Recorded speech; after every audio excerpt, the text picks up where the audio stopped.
Israel का Iran के nuclear sites पर हमला, तेहरान के रिहायशी इलाकों में भी निशाना बनाया। इजरायल की मिलिट्री ने अटैक किया कंफर्म, रॉयटर्स के हवालों से खबर। पीपीआई में बढ़त और अनुमान से कम कंज्यूमर इन्फ्लेशन डेटा से अमेरिकी बाजारों में तेजी। डाउ 101 अंक चढ़कर दिन के ऊपरी स्तरों पर बंद, तो नैस्डैक में भी 50 अंकों की तेजी। फिलहाल डाउ फ्यूचर्स करीब 650 अंक, तो नैस्डैक फ्यूचर्स 400 अंक नीचे। एशियाई बाजारों से कमजोर संकेत, गिफ्ट निफ्टी 175 अंक गिरकर 24,800 के नीचे। जापान का बाजार निक्के 550 अंक लुढ़का, तो कोरिया के बाजारों में 25 अंकों की गिरावट। ईरान पर इजरायल के अटैक से कच्चे तेल में उबाल, ब्रेंट क्रूड 7% उछलकर $75 के पास। सोना चांदी भी चमके, कॉमेक्स पर गोल्ड 1% उछलकर $3,450 के पास, तो चांदी $36.5 के पास। लगातार दूसरे दिन एफआईआईज की बिकवाली, कैश मार्केट में कल 3,800 करोड़ रुपए के शेयर बेचे, तो डीआईआईज की खरीदारी लगातार 18वें दिन बरकरार, कैश मार्केट में 9,400 करोड़ रुपए के शेयर खरीदे। महंगाई के मोर्चे पर अच्छी खबर, 6 साल के निचले स्तर पर देश की रिटेल महंगाई। मई में सीपीआई 3.2% से घटकर 2.8% पर आई। कोर महंगाई 4.1% से बढ़कर 4.2% पर।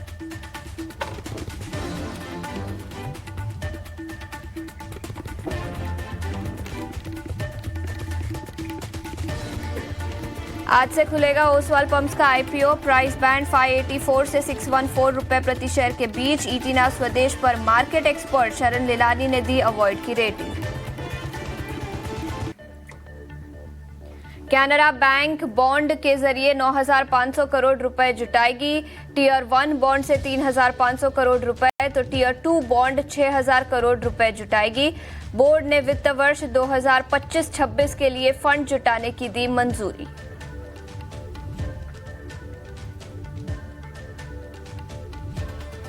एनबीसीसी को मिला 518 करोड़ रुपए का ऑर्डर, नवोदय विद्यालय समिति ने दिया वर्क ऑर्डर।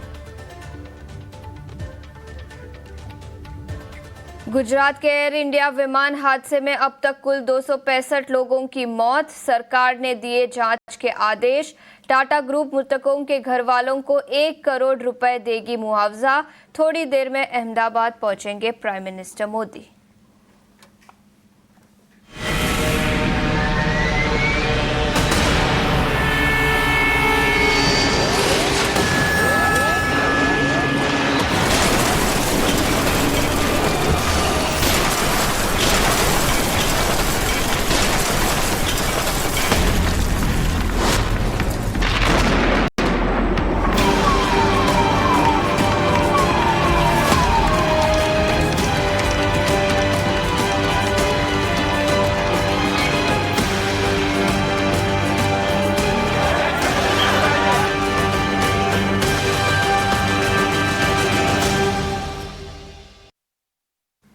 विमान हादसे के मृतकों को ईटीना स्वदेश से भावपूर्ण श्रद्धांजलि। करीब 265 लोगों की मौत हो चुके हैं। कल के विमान हादसे में अहमदाबाद में जो हुआ, एयर इंडिया की फ्लाइट थी। बड़ी दुखद खबर कल दोपहर को निकल कर आई और अब सर्च ऑपरेशंस खत्म हो चुके हैं वहां पर। लेकिन आज सुबह की सबसे बड़ी खबर, और सबसे पहले उस पर नजर डालते हैं। जियोपॉलिटिकल टेंशंस बढ़ते हुए नजर आए, जिसके चलते ग्लोबल बाजारों में ऑलरेडी उसका इम्पैक्ट दिख चुका है। इजरायल का ईरान से न्यूक्लियर साइट्स पर हमला किया गया है और ईरान के बैलिस्टिक मिसाइल प्रोग्राम पर हमला किया गया। तो बड़ी खबर जियोपॉलिटिकल फ्रंट पर निकल कर आई है। मिडिल ईस्ट में तनाव बढ़ते हुए, जिसके चलते अमेरिकी फ्यूचर्स में ऑलरेडी करीब 600 से 700 अंकों की गिरावट आज सुबह दिखी है। याद रखें, कल के सत्र में तो अमेरिकी बाजार हरे निशान में बंद हुए थे, लेकिन उसके बाद आज सुबह मिडिल ईस्ट में टेंशन्स बढ़ते आए। आपके स्क्रीन पर सभी फ्लैशेस, जहां पर इजरायल ने मेजर एस्केलेशन किया है और ईरान के मिलिट्री और न्यूक्लियर साइट्स पर अटैक किया है। बड़ी खबर मिडिल ईस्ट से, जिसके चलते ग्लोबल बाजारों पर इम्पैक्ट दिखा है। फैक्ट सबसे पहले अमेरिकी बाजारों पर नजर डालते हैं। अमेरिकी फ्यूचर्स आज सुबह गिरावट के साथ कारोबार करते हुए, जैसे मैंने बताया, 600 से 700 अंकों की गिरावट अमेरिकी फ्यूचर्स में आज सुबह दिखी है। डाउ फ्यूचर्स की बात करें तो 1.5% की गिरावट के साथ कारोबार करता हुआ नैस्डैक फ्यूचर्स में करीब 2% की गिरावट आज सुबह दिखी है। 600 से 700 अंकों की गिरावट के साथ अमेरिकी फ्यूचर्स कारोबार करते हुए, हाँ, कल के सत्र में तेजी थी, सभी इंडिसेस हरे निशान में बंद हुए, लेकिन बड़ी खबर अमेरिकी बाजार बंद होने के बाद आई, जिसके चलते अमेरिकी फ्यूचर्स में उसका इंपैक्ट दिखा। लेकिन इसके अलावा एशियाई बाजारों की बात करें तो वहां से भी आज सुबह नरमी के संकेत ही निकल कर आ रहे हैं। जापान, कोरिया की बात करें या हांगकांग की बात करें, चीन की बात करें, सभी बाजार आज सुबह लाल निशान में खुले हैं। गिफ्ट निफ्टी से भी कमजोर ओपनिंग के संकेत, इनफैक्ट 550 अंकों की गिरावट के साथ गिफ्ट निफ्टी 24,670 के आसपास कारोबार करता हुआ भारी गिरावट से ओपनिंग के संकेत भारतीय बाजारों के लिए निकल कर आ रहे हैं। इसके अलावा कल के कुछ बड़े मूवर्स की बात करें तो याद रखें, अहमदाबाद में प्लेन क्रैश के चलते कल बोइंग के शेयर में करीब 6 से 7% की गिरावट अमेरिकी बाजारों में दिखी। और बोइंग के अलावा जीई एरोस्पेस, जो बोइंग 787 ड्रीमलाइनर के इंजन्स सप्लाई करता है, इस कंपनी के शेयर में भी कल के सत्र में भारी गिरावट दिखी। तो बोइंग और इसके अलावा जीई एरोस्पेस दोनों शेयर कल गिरावट के साथ अमेरिकी बाजारों में बंद हुए। इसके अलावा आईटी सेक्टर के चुनिंदा स्टॉक्स की बात करें तो वहां पर कल के सत्र में अमेरिका में तेजी दिखी। Oracle financial services record high पर बंद होता हुआ नजर आया। कंपनी के नतीजे आए, नतीजों के बाद मैनेजमेंट ने गाइडेंस दी जो काफी अच्छी थी। उन्होंने कहा कि आर्टिफिशियल इंटेलिजेंस की डिमांड काफी स्ट्रांग है। रेवेन्यू ग्रोथ टारगेट उन्होंने बढ़ाया, जिसके चलते Oracle financial services record high पर कल बंद होता हुआ नजर आया। इसके अलावा यूरोपियन बाजारों की बात करें तो यहां पर कल मिला-जुला कारोबार दिखा। फुट्सी करीब 0.2% की तेजी के साथ बंद हुआ, लेकिन डैक्स और कैक में कल के सत्र में गिरावट दिखी। इनफैक्ट डैक्स कल %0.5% से ज्यादा की गिरावट के साथ बंद होता हुआ नजर आया। तो एशियाई बाजारों से संकेत कमजोर। अमेरिकी बाजार हालांकि कल हरे निशान में बंद हुए, लेकिन अमेरिकी फ्यूचर्स में आज सुबह भारी गिरावट दिखी है। मिडिल ईस्ट में टेंशंस बढ़ते हुए नजर आए। हालांकि क्लियरली क्लैरिफाई किया गया है कि अमेरिका का कोई रोल इसमें नहीं है, इस अटैक्स में मिडिल ईस्ट में जो हुए हैं, लेकिन फिर भी ग्लोबल बाजारों पर इसका इम्पैक्ट दिखा है। इनफैक्ट कमोडिटी मार्केट्स पर भी नजर डालते हैं, वहां पर भी इसका इम्पैक्ट दिखा है। प्रेशियस मेटल्स बाइंग बढ़ती हुई नजर आई, जिसके चलते सोने और चांदी में तेजी दिखी। याद रखें, जब भी जियोपॉलिटिकल टेंशंस बढ़ते हैं, सोने और चांदी में सेफ हेवन बाइंग नजर आती है, जिसके चलते वहां पर तेजी दिखती है। कल के सत्र में भी सोना 1.5% से ज्यादा की तेजी के साथ MCX पर बंद हुआ था। चांदी में भी %0.5% की तेजी दिखी थी और आज सुबह ग्लोबल मार्केट्स में सोना और चांदी तेजी के साथ शुरू होते हुए नजर आए। सोने में करीब 1% की तेजी दिखी है। स्पॉट गोल्ड $3,420 पर आउंस के आसपास कारोबार करता हुआ, और याद रखें, तीसरे दिन लगातार सोने में आज के सत्र में तेजी दिखी है। वही चांदी की बात करें तो यहाँ पर भी पिछले कुछ दिनों से तेजी का रुख ही रहा है। प्रेशियस मेटल्स बाइंग और सेफ हेवन बाइंग नजर आई है, जिसके चलते सोने और चांदी पर तेजी दिखी है। लेकिन सोने और चांदी के अलावा कच्चे तेल की भी बात करते हैं। याद रखें, मिडिल ईस्ट एक बड़ा और डोमिनेंट प्लेयर है ओपेक प्लस ग्रुप का, और जब भी जियोपॉलिटिकल टेंशंस होते हैं स्पेशली मिडिल ईस्ट में, तो इसका डायरेक्ट इम्पैक्ट कच्चे तेल पर दिखता है। ग्लोबल बाजारों में कच्चा तेल 7% की तेजी के साथ कारोबार करता हुआ। याद रखें, इस हफ्ते आज के मूव को देखें तो करीब 12% की तेजी कच्चे तेल में दिखी है। इस साल अब तक गिरावट दिखी थी, लेकिन वो पूरी गिरावट रिवर्स होती हुई नजर आई, और अब कच्चा तेल करीब 7% की तेजी के साथ आज सुबह $75 पर बैरल के आसपास कारोबार करता हुआ। ग्लोबल बाजारों से संकेत कमजोर सप्लाई डिसरप्शन होता हुआ नजर आ सकता है, और टैक्स के चलते जिसके चलते कच्चे तेल में तेजी दिखी। कल MCX पर क्रूड 2% की तेजी के साथ बंद हुआ था, और आज ग्लोबल बाजारों में फिर एक बार तेजी निकल कर आई है कच्चे तेल को लेकर। तो हाँ, यहाँ पर कई सारे डेवलपमेंट्स हैं और याद रखिए ओपेक प्लस की बैठक हुई थी कुछ दिनों पहले। वहाँ उन्होंने कहा था कि सप्लाई बढ़ेगा, करीब 4 लाख बैरल पर डे तक सप्लाई बढ़ने की उम्मीद है जुलाई के महीने में। उसके बाद कुछ रिपोर्ट्स निकल कर आई थी कि ओपेक प्लस अगस्त और सितंबर के महीनों में भी आउटपुट हाइक लेगा, तो सप्लाई बढ़ने की उम्मीद है। लेकिन अब ये बड़ी और नई खबर निकल कर आई है जिसके चलते सप्लाई डिसरप्शन होता हुआ नजर आ सकता है। याद रखें अमेरिका और चीन के बीच भी ट्रेड डील हुई थी। पहले जो ग्रोथ कंसर्न्स थे वो रिवर्स होते हुए नजर आए और चाइना सबसे बड़ा इंपोर्टर है ब्रेंट क्रूड का।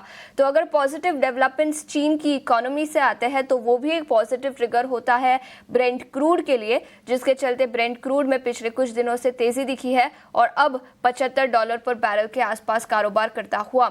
In fact Morgan Stanley JP Morgan की एक रिपोर्ट आई थी कुछ दिनों पहले और उनका मानना है कि करीब $130 पर बैरल के आसपास भी ब्रेंट क्रूड जाता हुआ नजर आ सकता है अगर मिडिल ईस्ट के टेंशंस बढ़ते हैं तो बड़ी खबर ब्रेंट क्रूड को लेकर जियोपॉलिटिकल टेंशंस बढ़ते हुए नजर आए, जिसके चलते अमेरिकी फ्यूचर्स में तेजी दिखी, गिरावट दिखी। डाउ फ्यूचर्स 700 अंकों की गिरावट के साथ कारोबार करता हुआ।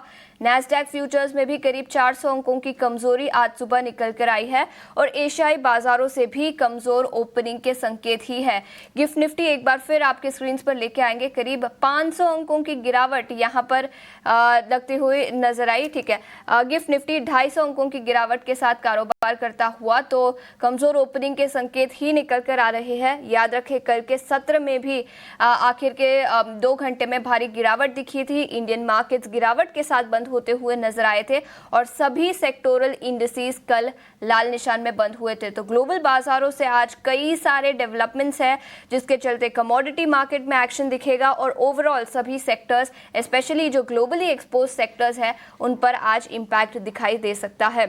लेकिन इसके अलावा FIIs और DIIs के आंकड़े कैसे रहे उस पर भी एक बार नजर डाल लेते हैं। याद रखें कल के सत्र में DIIs ने फिर एक बार खरीदारी की। 18वें दिन लगातार कल के सत्र में कैश मार्केट में डोमेस्टिक इंस्टीट्यूशनल इन्वेस्टर्स ने शेयर खरीदे। 9,400 करोड़ पॉजिटिव फिगर निकल कर आया DIIs का। हालांकि FIIs ने 3,830 करोड़ के शेयर्स कैश मार्केट में कल के सत्र में बेचे। इंडेक्स फ्यूचर्स और इंडेक्स ऑप्शंस पर भी एक बार नजर डाल लेते हैं। इंडेक्स फ्यूचर्स में 2300 करोड़ की बिकवाली दिखी, इंडेक्स ऑप्शंस में 8,400 करोड़ की बिकवाली, स्टॉक फ्यूचर्स में 5,800 करोड़ की बिकवाली और स्टॉक ऑप्शंस यहाँ पर भी करीब 4,600 करोड़ की बिकवाली कल के सत्र में दिखी थी। तो ये फ्यूचर्स एंड ऑप्शंस के फिगर हमने आपके लिए आपके स्क्रीन पर रख दिए। लेकिन इसके अलावा कुछ 9 स्टॉक्स आज के सत्र में FNO बैन में रहेंगे। पिछले कुछ दिनों से कई सारे स्टॉक्स FNO बैन में है और इस लिस्ट में कुछ और स्टॉक्स ऐड किए गए हैं। तो CDSL, Aditya Birla fashion and retail, Birla soft, याद रखें स्टॉक्स में करीब 2 से 3% की गिरावट कल के सत्र में भी दिखी थी। Chambal fertiliser, Hindustan copper, IEX, तो ये कुछ स्टॉक्स जो FNO बैन में रहेंगे। और इसके अलावा हमारे पास RBL बैंक, टीटागढ़ रेल और इरेडा, तो 9 स्टॉक्स जो आज के सत्र में FNO बैन पे रहेंगे। सभी स्टॉक्स पर अपनी नजर रखें। एक छोटे से ब्रेक के लिए रुकेंगे, लेकिन ब्रेक के बाद खबरों के दम पर कौन से स्टॉक्स फोकस में है उस पर नजर डालेंगे। कमोडिटी मार्केट में किस तरह की रणनीति बनानी चाहिए और आज बाजार पर किस तरह की रणनीति बनानी चाहिए, स्टॉक स्पेसिफिक आइडियाज कौन से होंगे उस पर नजर डालेंगे एक छोटे से ब्रेक के बाद।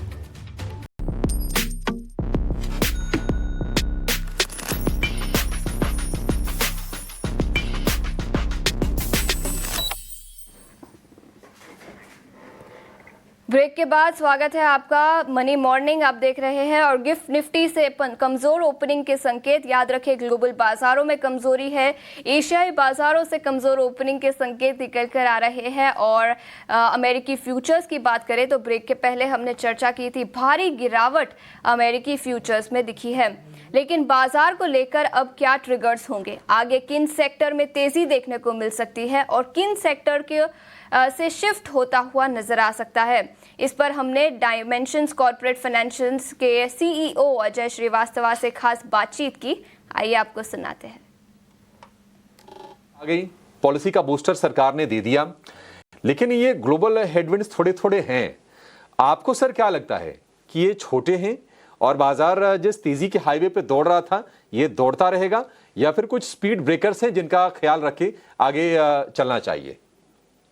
देखिए, तीन चीजें हैं। एक तो पॉलिसी आई, फेवरेबल इम्पैक्ट आया और खत्म हो गया। बिकॉज उसमें आपने देखा होगा कि जो बॉन्ड मार्केट है उसके ऊपर में कुछ भी फर्क नहीं पड़ा। तो बॉन्ड मार्केट ये कह रही है कि जो इंटरेस्ट रेट रिडक्शन जो आरबीआई ने किया है ये इफेक्टिव नहीं होगा। इवेंचुअली आके वापस या तो रेट बढ़ेंगे या फिर मार्केट रेट्स को वापस उसी पे लेवल पे आना पड़ेगा। बॉन्ड मार्केट इनफैक्ट आपने देखा होगा कि ऊपर चली गई है, नीचे नहीं। बॉन्ड की जो इंटरेस्ट यील्ड है नीचे नहीं आई है। इससे बड़ा सिग्नल कोई नहीं हो सकता कि एक पॉलिसी का रिएक्शन जो क्या था। दूसरी बात है मार्केट का, ये तो बिल्कुल ही वनस्पत है कि आपका इंटरेस्ट रेट गिरेगा तो जितनी भी कंपनियां बोरो करती हैं उनको बेनिफिट होगा और आप अगर रिटेल सेवर हैं तो आपका नुकसान होगा। तो इंटरेस्ट रेट रिडक्शन का एक बड़ा क्लियर सिग्नल है। एक कम्युनिटी जो सेवर्स की है, जिसने एफडी बैंक इंटरेस्ट वगैरह में डाल रखा है या डालेंगे, उनका लॉस होगा और जो कॉर्पोरेट्स हैं और जो इंडिविजुअल बोरोवर्स हैं उनका फायदा होगा। तो ये जरूरी नहीं है कि ये इक्वेटेड हो कि एक का नुकसान होगा कंजम्पशन का, दूसरे का बढ़ेगा। तो ये मार्केट अपने इक्विलिब्रियम पे आ गया है और वही आपने देखा है, मार्केट बढ़ी और वहां पे रुक गई है। हेडविंड की बात है, देखिए कौन सा माहौल था बाजार में, यहाँ पर कोई हेडविंड नहीं होती है। कभी इंडिया की हेडविंड होती है, कभी इंटरनेशनल हेडविंड होती है। इसको तो आपको लेके चलना पड़ेगा। हाँ, एक चीज जरूर है, एक चीज आपने गिन ली थी कि ऑयल प्राइसेस हमेशा ही कम रहेंगे, वो शायद थोड़ा सा हिल गए हैं ऑयल प्राइसेस। आई थिंक एक डेवलपमेंट जो हुई है वो यही हुई है कि ऑयल प्राइसेस जो बिल्कुल ही लो पे चल रहे थे वो थोड़े से बढ़ गए हैं, 5 से 10% बढ़ गए हैं और उनमें थोड़ा सा इजाफा हो सकता है। उसके अलावा ग्लोबल हेडविंड के अंदर में कोई नई चीज ऐसी नहीं है जो हमको देखनी चाहिए अपने इन्वेस्टमेंट पोर्टफोलियो के लिए। और इंडिया के इन्वेस्टर का आपका मोस्टली शेयर तो डोमेस्टिक इंडस्ट्री की तरफ है, तो उसके अंदर में इतना उछाल पछाल नहीं होता है इंटरनेशनल इवेंट के लिए। हर मार्केट में इवेंट होंगे, बट आज की तारीख में इतनी स्टेबल मार्केट है आपकी कि उसको गवर्नमेंट इनिशिएटिव से कितना पुश मिलता है आपने देख लिया आरबीआई पॉलिसी में। आप देखते हैं जीएसटी पॉलिसी का क्या होगा। तो इग्नोर करिए हेडविंड को, ये रख लीजिए बस कि ऑयल के प्राइसेस जो आपकी उम्मीद थी कम होंगे वो कम नहीं होंगे। जी good morning, Mansi this side. Credit policy के दोनों पहलुओं को काफ़ी अच्छे से समझाया आपने और of course headwinds global market से हैं लेकिन भारतीय बाजार की ग्रोथ स्टोरी इंटैक्ट है। जब ये स्टोरी इंटैक्ट है तो फिर कौन से सेक्टर्स हैं जिस पर फोकस होना चाहिए? बिकॉज एक ऑब्जर्वेशन ये भी है कि इन दिनों सेक्टोरल टर्निंग जो है वो बहुत फटाफट होती हुई नजर आ रही है।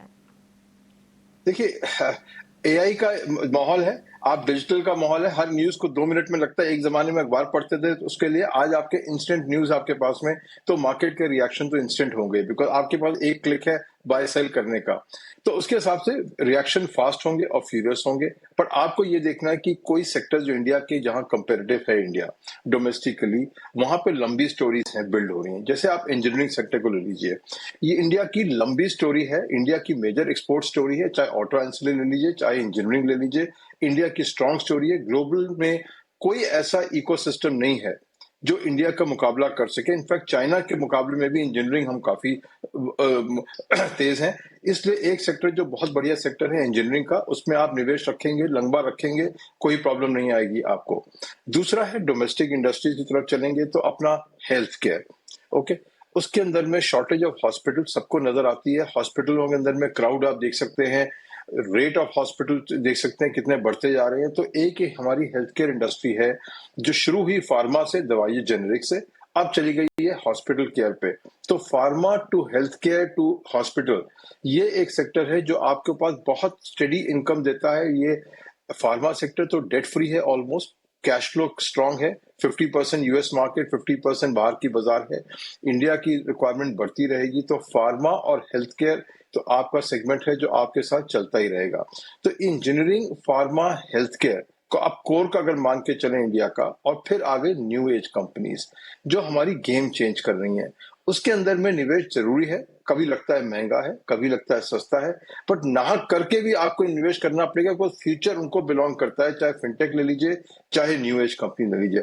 तो ये 3 अगर आप पिलर बनाते हैं अपने पोर्टफोलियो का, तो न्यू एज कंपनीज का, इंजीनियरिंग एंड ऑटो का, और आप बनाते हैं फार्मा एंड हेल्थ केयर का, काफी स्टेबल प्लेटफॉर्म है आपके पास में अपनी इन्वेस्टमेंट को मल्टीप्लाई करने का।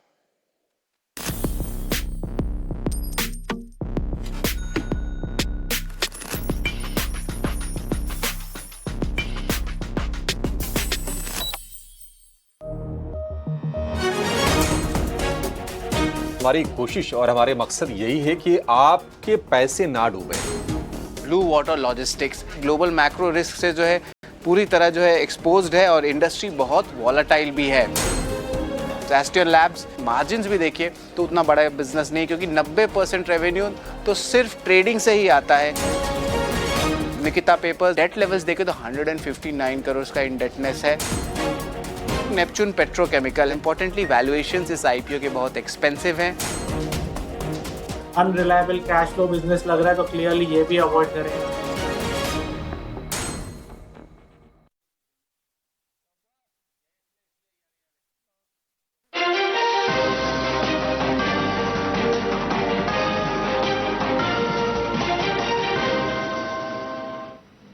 नमस्कार, स्वागत है आप सभी का डीडी न्यूज के इस विशेष सांकेतिक भाषा के बुलेटिन में। आपके साथ मैं हूं संध्या शर्मा और मेरे साथ है मेरी सहयोगी मनीषा शर्मा।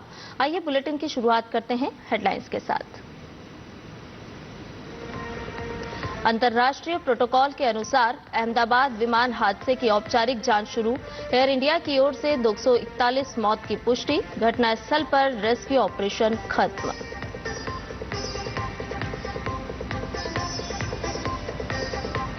एयर इंडिया विमान हादसे में गुजरात के पूर्व मुख्यमंत्री विजय रूपाणी का भी निधन। राष्ट्रपति और प्रधानमंत्री समेत तमाम नेताओं ने जताया दुख।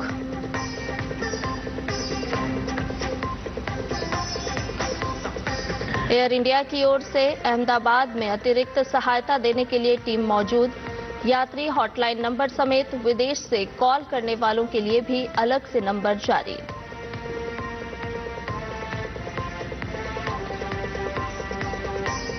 इजराइल ने ईरान पर किया हवाई हमला। तेहरान के उत्तर पूर्व में विस्फोट की आवाज। एहतियात के तौर पर इजराइल में इमरजेंसी की घोषणा।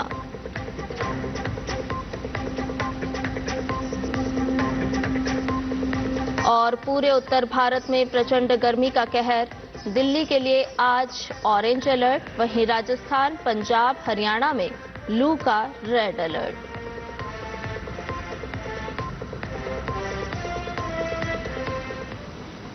आइए सभी खबरों को जानें विस्तार से। अंतर्राष्ट्रीय प्रोटोकॉल के अनुसार अहमदाबाद में एयर इंडिया विमान हादसे की जांच औपचारिक रूप से शुरू हो चुकी है।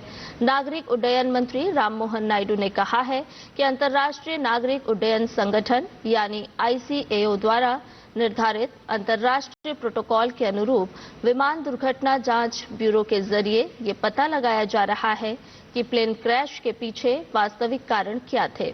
इसके अलावा सरकार मामले की विस्तार से जांच करने के लिए विभिन्न विषयों के विशेषज्ञों की एक उच्च स्तरीय समिति का गठन कर रही है, जो समिति विमानन सुरक्षा को मजबूत करने और भविष्य में ऐसी घटनाओं को रोकने के लिए काम करेगी। कल हादसे की खबर मिलने के बाद फौरन नागरिक विमानन मंत्री घटनास्थल पहुंचे और वहां का जायजा लिया।